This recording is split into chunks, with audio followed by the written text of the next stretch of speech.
This is Bill Ryan here from Project Camelot and Project Avalon, and it's 20th of February 2010, and it's my great privilege to be meeting again with Klaus, Dona.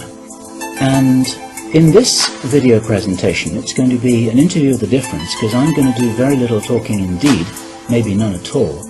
And Klaus is going to be doing an audio commentary on one of his extremely special, unusual and fascinating slideshows about the artifacts and the various phenomena that he has been researching, discovering, investigating personally all over the world, relating to what I think you could legitimately call the hidden history of the human race. Would you say that's a good summary, Klaus? That's a very good summary, yes. So I'm going to step back here, and what follows now, just kick back and enjoy this slide presentation, and Klaus is going to take you through his own journey. You can accompany him on his own journey through his own discoveries. And take it away, Klaus. What are we looking at here? I can see an array of pyramids. What's the significance? The significance is that you can find pyramids all over the world on each continent, and the question is when and who did build those pyramids, why many of those pyramids all over the world are looking very, very similar. Another question is, did there really exist a global civilization? And I think many of our researchers are really telling us that once upon a long time a global civilization existed. But how many thousands of years ago, we don't know. Most of the audience of Project Camelot may know about the story of one stone pyramid building found in 1984, 25 meters under the sea level in Japan on the island of Yonaguni, which is the southeast Japanese island belonging to the Ryukyu island group. And there is still a struggling of some international archaeologists who are saying that these monuments were done by nature. But my friend Professor Masaaki Kimura did several years since then researches not only on this monument, but also he found several others close by. On the right side down you have a model, and one thing nature is definitely not doing on top of two platforms of this monument. There is one huge stone turtle and one huge stone bird like an eagle. Nature is doing many things, but not such a precise, perfect monument, and the question is, where are all the stones? If nature would have done it broken down, where are those stones? There are also streets, and there was also found a stone stadium like a Roman Colosseum with stone seat rows and stone stairs. Nature is great, is doing many, many great things, but not such perfect buildings. Here you have the huge stone turtle, and you can see also how small is a diver against this big monument. Here you have one street with stairs going up. Here again a very close-up picture just to recognize the size of this huge monument. Here you can see some world maps. On the top, on the right side, you can see the Piri Reis map, which was used already long time before Christopher Columbus came to America. And you can see how perfect this map was already in the beginning of the 16th century, showing part of Europe, of Spain, Portugal, part of Western Africa, and also part of South America. We do not know until now who was able to make such a perfect map already centuries ago, and on the rest of the Piri Reis map, which we do not show on this picture, you can also see the Antarctic without ice. In 1956, researchers found out that the Earth under the ice mass at the Antarctic is exactly like the Piri Reis map was showing. So this Piri Reis map should be at least older than 10 to 12,000 years.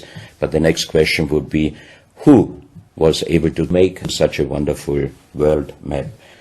On the left side, on top, you see Atlantis, done by Athanasius Waldseemüller, and the map is the other way round. He did it the other way round, and you can see the continent between Europe, Africa, and also America. And you can see on the left side down different sides of a huge stone world map. This stone world map was found in 1984 while gold digging in Ecuador in an underground tunnel system with other 350 artifacts which do not really fit any known and existing South American pre-Columbian culture. On this stone map is a natural quartz line, a white one, and this is the front side of the world stone map, and you can see approximately in the Near East, close to Saudi Arabia, you can see an inlay as an eye. And from this eye to the right and to the left is a natural quartz line going on the right side over India, Thailand, and also there's a long island on the right side, which Professor Kimura's research gave him the statement that from the northeast Japanese island until far down after Taiwan, once there existed a huge continent. But then this world map must be older than at least 10 to 12,000 years. And here's the back side, and you can see on the right side coming the quartz line passing in the Atlantic, a continent, Atlantis, which in our days does not exist anymore. Then the white line is crossing part of South America, and here you have a close-up, and you can exactly see the Bay of Guayaquil, an inlay going up to north, and a round inlay showing exactly the place where there were found those artifacts, and there is also the best quality water worldwide existing. One other very interesting artifact found on the same place in Ecuador is the so-called pyramid with the eye. The eye is an inlay. The stone is gray and white, and you have 13 steps, and it looks exactly like the pyramid with a shining eye on the $1 US. If you put this pyramid under black light, the eye is shining very strongly, and it looks really like an eye, but not real like a human eye. Here you have a close-up of the eye, and you can see the colors of the inlay. On the bottom of this pyramid, you have the inlay in little gold plates showing the Orion star constellation, and you have unknown writing.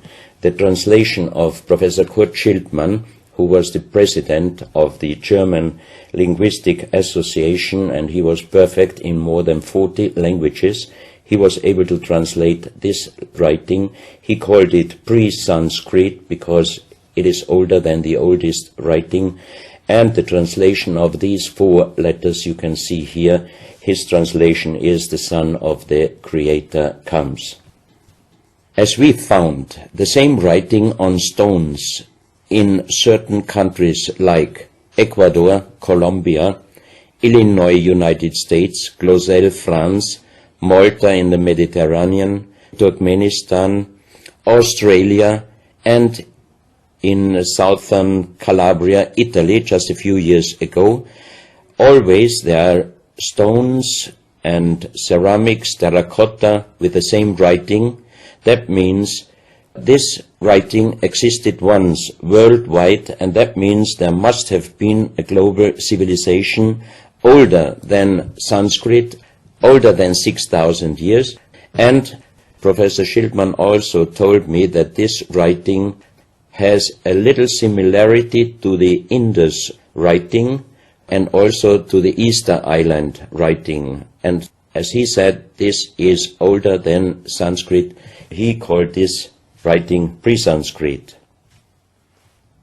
On this stone, you can see on the top the 2 eyes, and then you see the right hand holding the pyramid and putting the left hand on top of the pyramid. That means showing how to use this pyramid with the eye.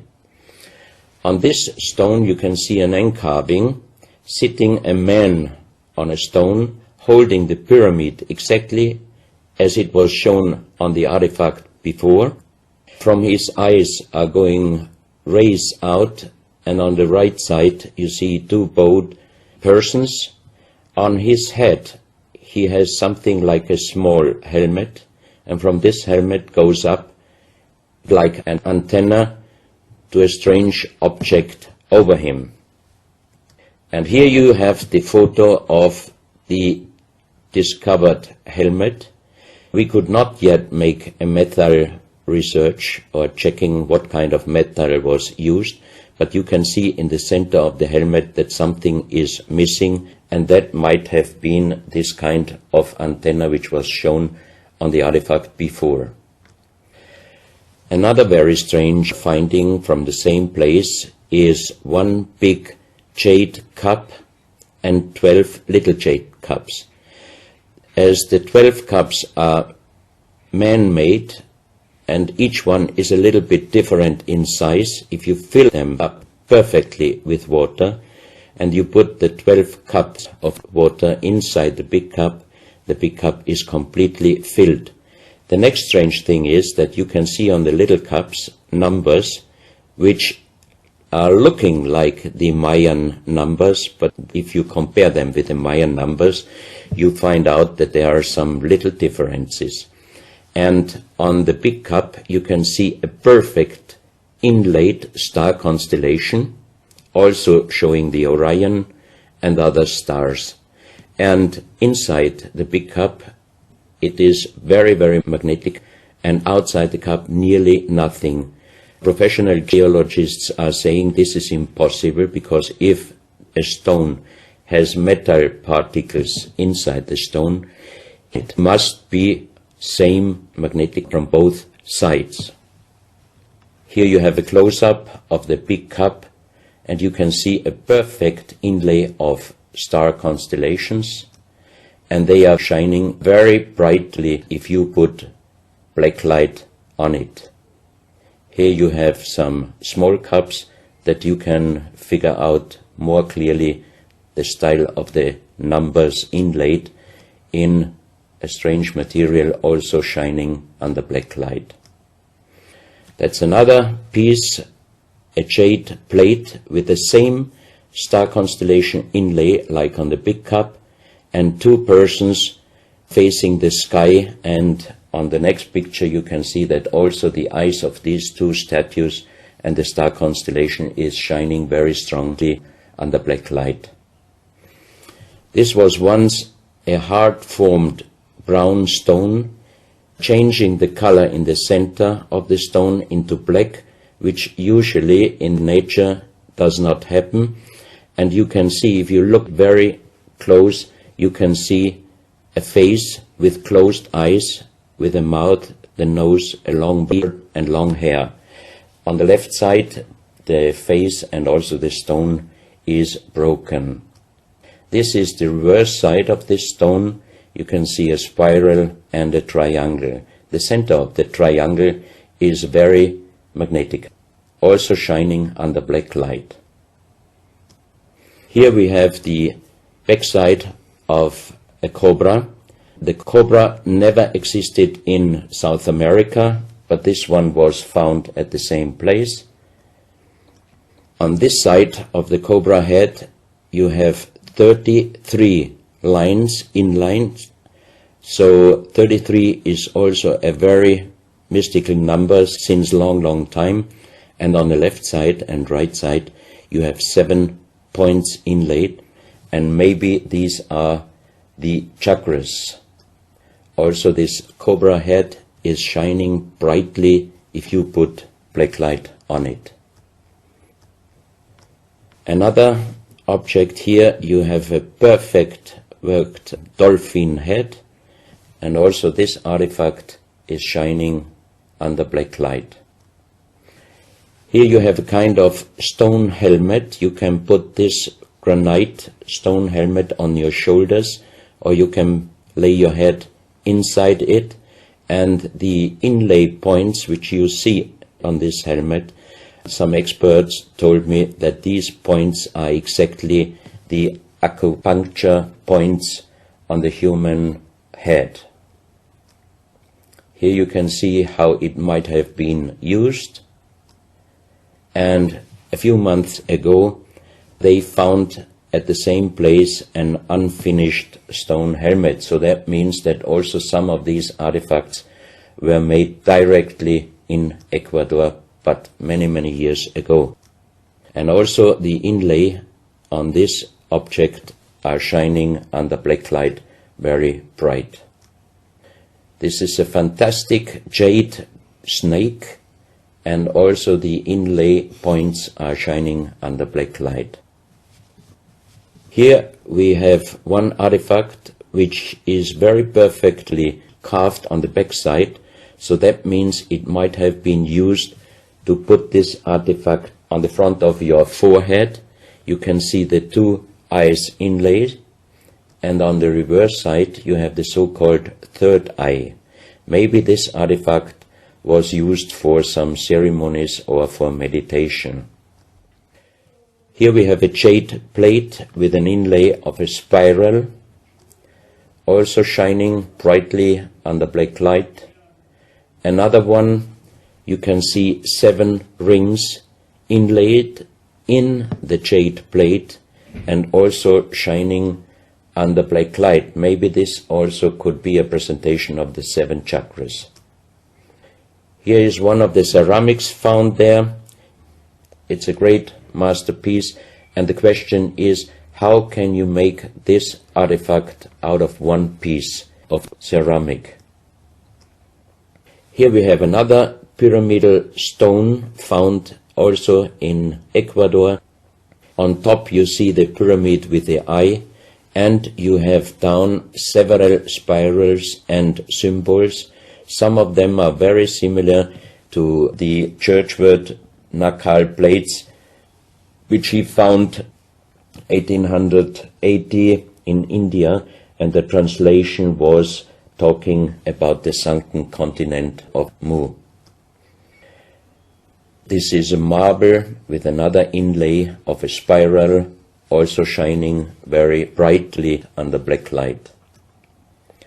Another stone in a pyramidal form with an inlay of an eye. Here you can see again the pyramid with the eye, and on the bottom you see the Orion star constellation, the 3 Orion stars, which might focus us to the 3 pyramids in Egypt. Here you have a ceramic statue.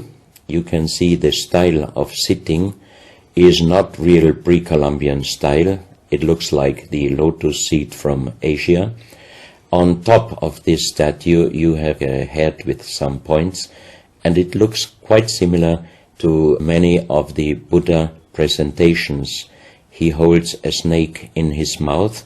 The snake is a very mystical and very often presented object.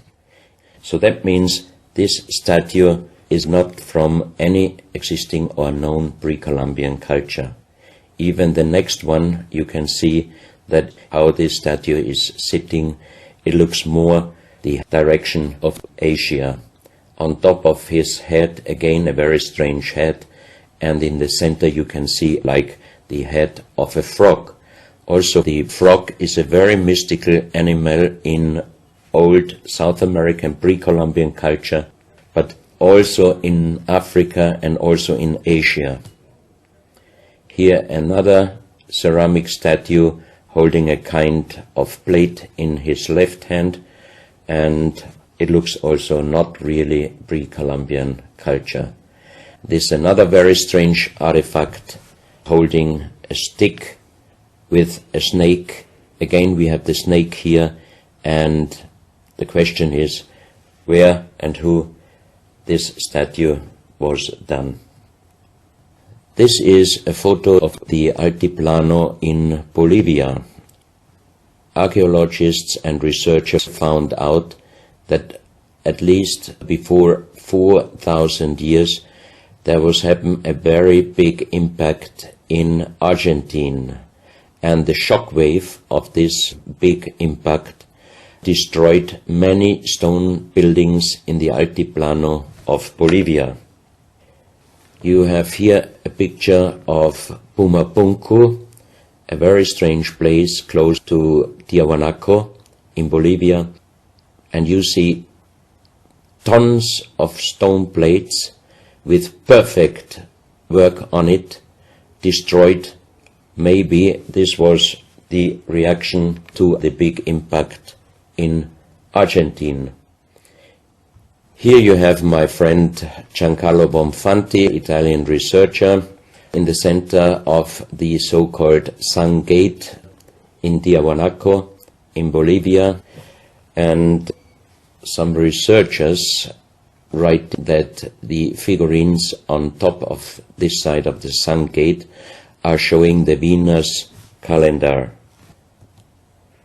Here you have one of the big stone plates from Pumapunku, and you can see how perfect this stonework was done. And the question is, could you do such perfect work with simple tools? Close to this area, they found skeletons with a size of 2.6 meters. And the picture on the top shows you the skull of one of these skeletons, and it looks like it is deformed, but definitely these skulls are not deformed. They are natural style, like an egg. On this photo you see how strong the jaw of those skulls were. This is a front view, and the most interesting photo is this one, because you can see that the top of the skull does not have the three plates which we have as Homo sapiens, and that shows us that these skeletons are not Homo sapiens. What we might be able is doing a DNA check and an age dating on these skeletons, because we are very much wondering what kind of humans did exist long time ago and how long ago.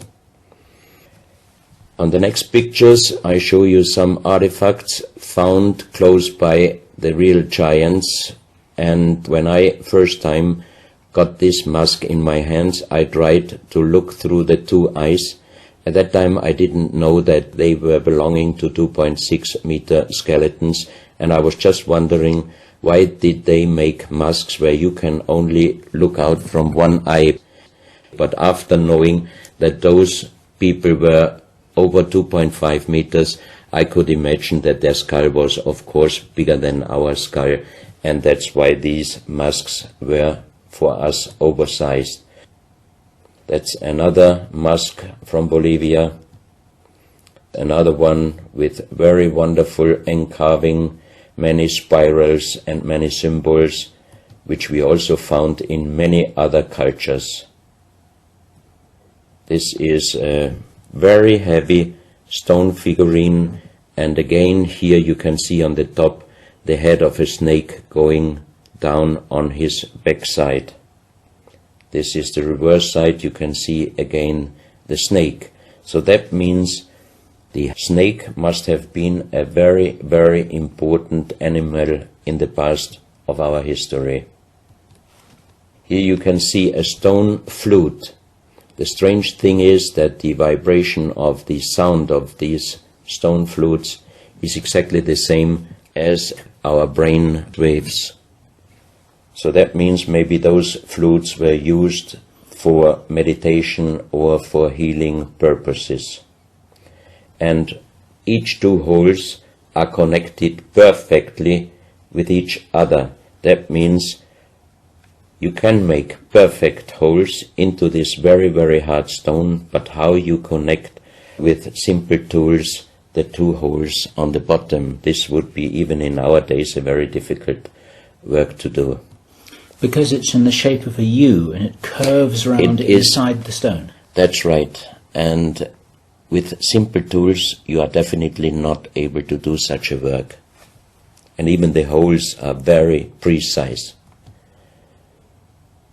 This is the form of a boat, and you have 3 flute pipes at the end. Here you can see how perfectly they were made. This is another flute, very small. You can use it only with very soft blowing, and the sound is like the sound of the dolphins. This is an artifact where we do not have any idea for what purpose it was used. Now we are in Colombia. On the next few photos I show you very strange artifacts from Colombia in South America. The most famous industrial designer and architect in Colombia, Professor Jaime Gutierrez, is collecting strange artifacts from his country already since centuries. His most important piece is the so-called genetic disc. Here you can see a disc made out of lyddite, a very hard stone. It's nearly the same hardness as granite, but the structure of lyddite is like leaves, so it would be quite impossible to make the same disc in our days out of the same material.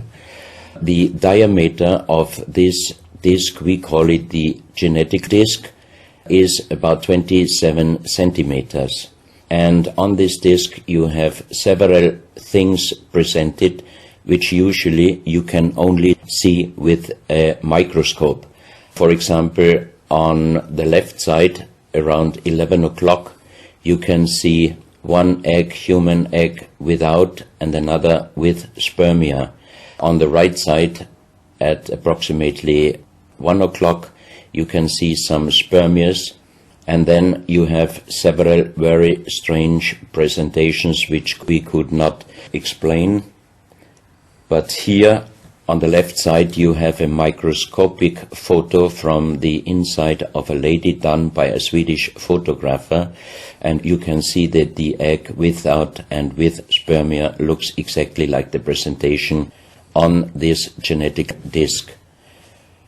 On the reverse side you have on top several presentations of fetus in different size, different age, ending up with looks like a little child.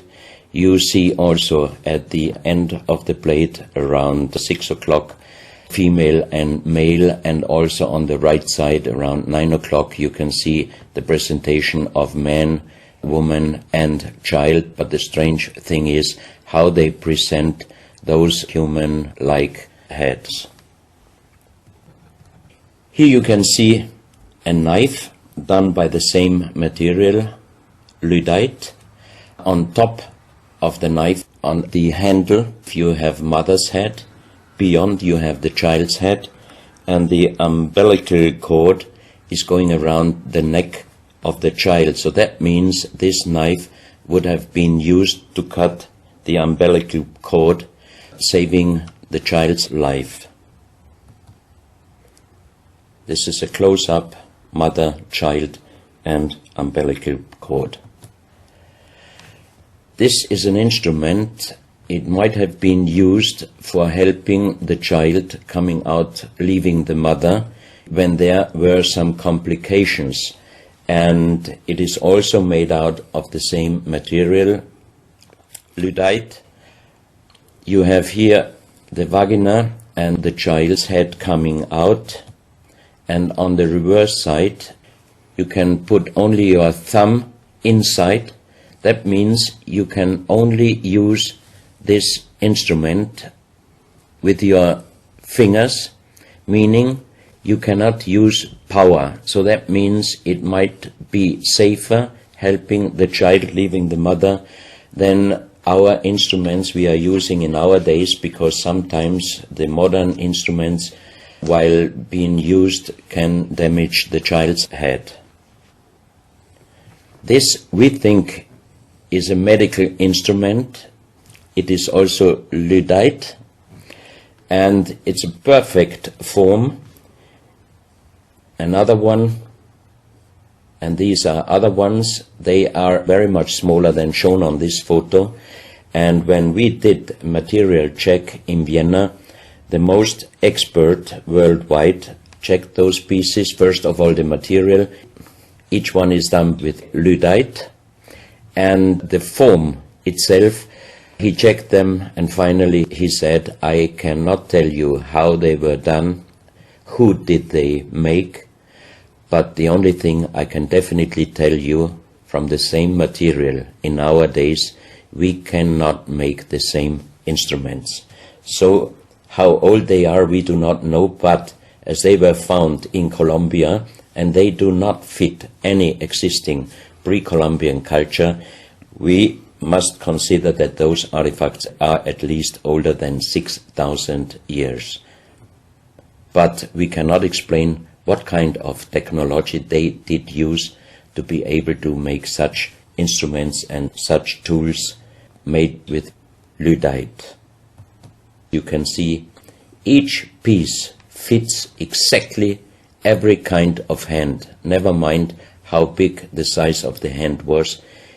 Each instrument, each tool fits exactly each hand which was using those instruments. This face looks a little bit like the Maui, the big stone statues from Easter Island. Here you have a close-up. This, in joking, I call it the dentist chair. Perfectly done, but again, same material, Lyddite. And the strange question is, why, if they could make such perfect figurines out of this very difficult material, why did they show the human face always with big round eyes and a little nose and a big mouth? There is no real explanation possible. This is again one piece from Colombia, Lyddite. On the front side you see the mother holding the baby, and on the back side you see the man with armors, most probably for hunting. This stone figurine was found in Colombia. It looks exactly like the Maui statues from Easter Islands, but it is only about 30 centimeters in size.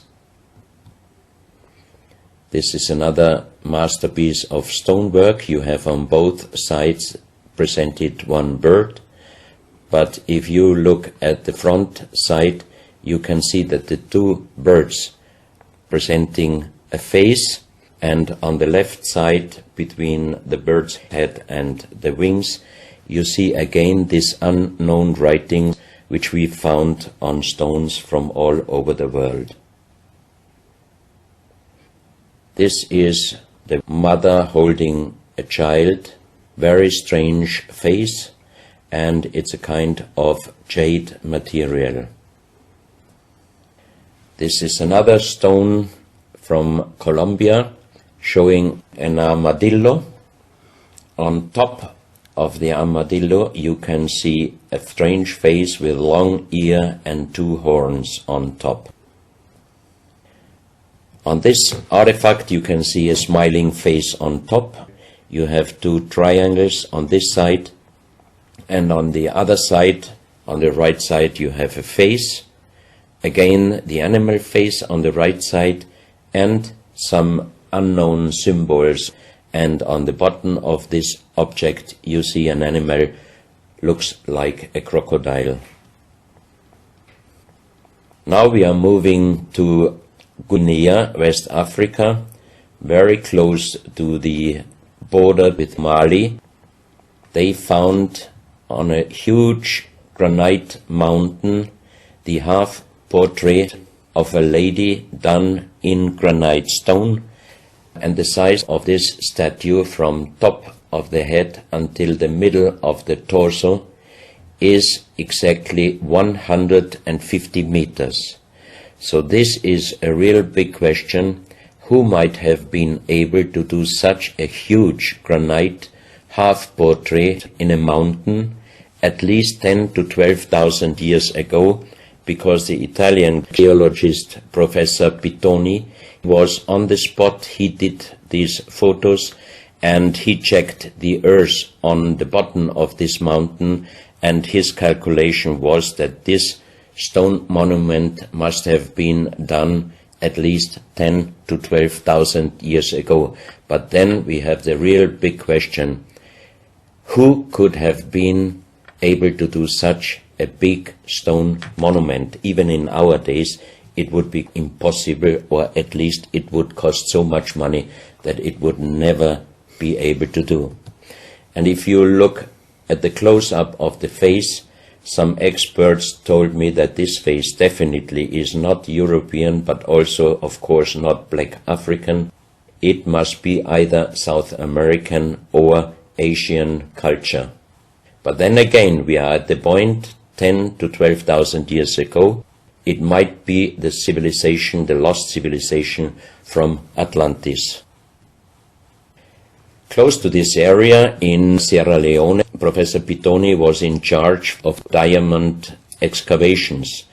And as he heard in this area a legend about Allah was angry with some angels, and he put them into stone and throw them to the earth.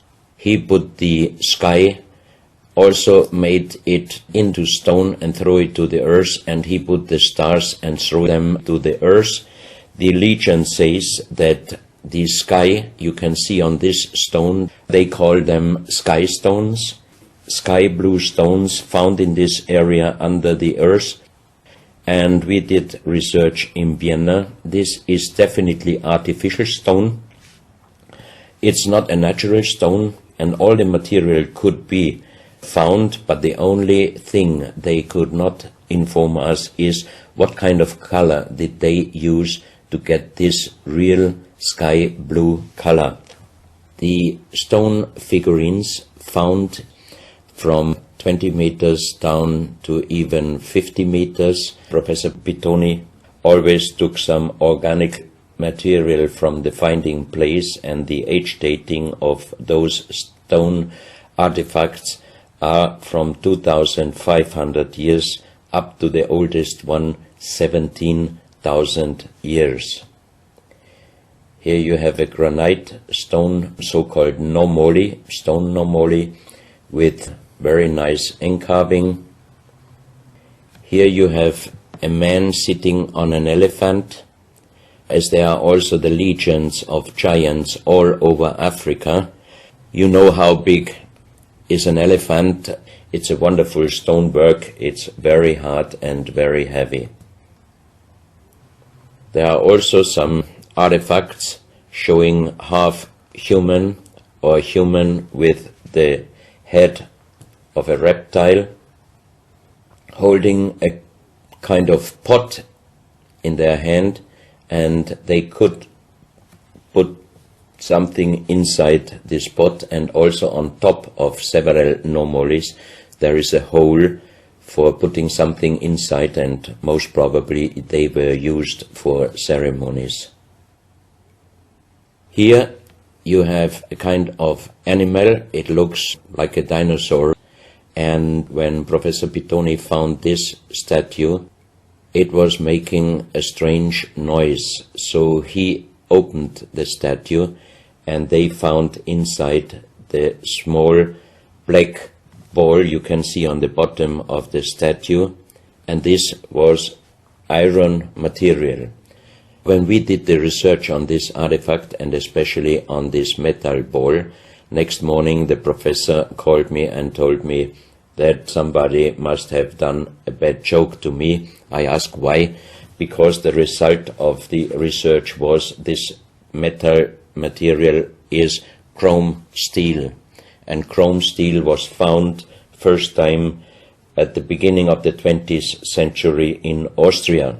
That means it was impossible inside a statue with the age of approximately 17,000 years. But when I called immediately Professor Pittoni, he was laughing and he said, I'm a geologist. If a statue is making a strange sound, I do not open it just right away, but I did several X-rays, and you can see here on the right picture one of the X-ray photos, and you see that inside the closed statue already the round ball, the chrome steel ball, was existing. On this X-ray photo you can see exactly, and also Professor Pittoni saw, that this statue in former days already was opened but perfectly closed again, and he called a specialist who opened it exactly concerning this photo, the small stone ball which was closing the hole inside, and you can see that the metal ball was already existing. Some of you might have watched several pictures, photos on the internet of giant skeletons found in desert, in India, in China and other places. Most of those photos were competition photos to present Photoshop. Perfectly done. I also was quite impressed when I received first time one of those photos, but these photos I'm showing you now, they are definitely not coming out from a Photoshop competition. These photos are real skulls and skeletons. This skull was found in a tunnel system underground in Colombia. The skull is dated up to 11,000 years. The skull is bigger than normal skull, and the front teeth of the jaw are lined up in a different way than our teeth. Something that occurs to me here is that there's a very strong, pronounced jaw. It's a very prominent jawline, very prominent chin. And here you see a photograph that was shown to us by a Project Camelot insider. Now, this isn't a real photograph. This is a scene from the old Arnold Schwarzenegger movie Conan the Barbarian. And what you're seeing here is a special effect on the actor James Earl Jones. The critical thing here is the shape of the jawline. Our witness, who had spent time with the Anunnaki in real time, in the present day, said that one of the things that characterizes them, besides their size, which he says was 8 or 9 feet tall, he said they're very large and they're very strong and they look larger than that, but that's round about their height, which matches exactly the 2.6 meters that Klaus has been talking about. He said it's a very prominent, strong jawline, and this is what strikes me about these skeletons, these skulls here that we're looking at right now. Didn't know. No, you need to know this. Back to Klaus. So once again, here you have a very old photo done in a museum in La Valletta in Malta, and it shows several long skulls, and the explanation is deformed skulls, but they are very long, going to the back. This is one of several very, very strange skulls. They are presented in a small museum in Ica in Peru. Ica is located close to the famous Nazca lines, and the museum is called Museo Maria Reiche, the German lady who was researching her whole life about the Nazca lines. And in this museum you can see the most strange skulls I ever saw, all found in this area close to the Nazca lines. So the question is, what kind of humans were living there, and how did they get those skull forms? And especially this one, definitely several doctors and experts told me it would not be possible to create such a kind of deformation, because through deformation you do not get the double bone material on the skull, and on this skull even you have particles of the skin and hairs, and I think it would not be difficult to do a age dating and especially a DNA analysis of this skull. On this picture, I show you some legendary skeleton forms of giants. In the year of 1964, in the south of Ecuador, in the province Loja, there broke down a part of a mountain platform, and Father Carlos Vaca, who was working as a priest in hospitals, he was called to this place and he found the broken bones of a giant. Good. Well, Klaus, I asked you if you would take us on a journey, and for the last nearly an hour, I think it is, you've taken us on a fascinating journey not only around the world, but through time, back as long ago as 17,000 years. And it's a real reminder of how little we know about what our history really is. These are important pieces of an important puzzle, and you're doing an enormous amount to raise people's awareness of what it is that we're not shown in many museums, what it is that we don't read in anthropological textbooks, and what it is that many university professors still refuse to recognize. And thank you so much for your part in helping to raise our own understanding of our history on planet Earth. Klaus, thank you.